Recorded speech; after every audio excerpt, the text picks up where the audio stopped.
scientific name is Pakatsuma alba.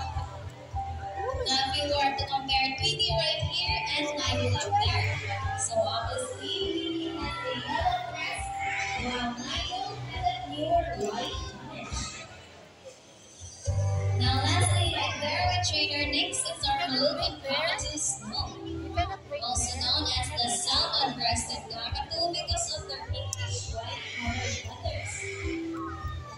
Now, this exotic bird can be found in Masirang archipelago of eastern Indonesia, and they are classified as the largest among the white cockatoos.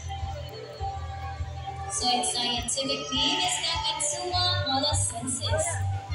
Now, in general, the rest is a form of communication and indication of their mood, whether they're happy, excited, or when in pain.